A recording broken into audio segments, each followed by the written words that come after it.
பாஸ்டர்து ஏதோ லைன் அதிகாலை ஜெபம் அப்படி இருக்குதேன்னு சொல்லி வந்து அதை நான் தற்செயலாக நான் அதை ஓப்பன் பண்ணேன். பண்ணும்போது பிரதர் வந்து அதில் பார்த்தா எல்லாரும் ப்ரேயர் ரிக்வெஸ்ட் போட்டிருந்தாங்க.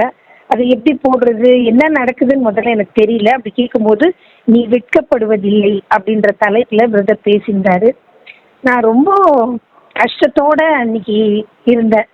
ஒரு பிரச்சனை எனக்கு என் கூட ஒர்க் பண்ணுற பக்கத்து ஸ்கூலில் ஒர்க் பண்ணுற ஒரு டீச்சர் வந்து எனக்கு விரோதமாக பேசி என்னை பற்றி தவறான காரியங்கள், அது செய்யாத காரியங்கள், அப்படி ஒரு நிகழ்ச்சியே இல்லை. ஆனாலும் அவங்க போய் எல்லார்கிட்டயும் போகிறவங்க வரவங்க கிட்டலாம் சொல்லி சொல்லி தப்பே பண்ணலனாலும் எல்லார்கிட்டயும் சொல்லி என்னுடைய பேரை வந்து கெடுக்கிற மாதிரி ரொம்ப கஷ்டப்படுத்தினாங்க. பேரண்ட்ஸ் கிட்டலாம் சொல்லி போய் சண்டை போடு, ஸ்கூலில் போய் சண்டை போடு அப்படியெல்லாம் பண்ணாங்க. ரொம்ப துக்கத்தோடு இருந்தேன் நான். ஆனால் அந்த ப்ரேயர் முழுக்க நான் கேட்டேன்.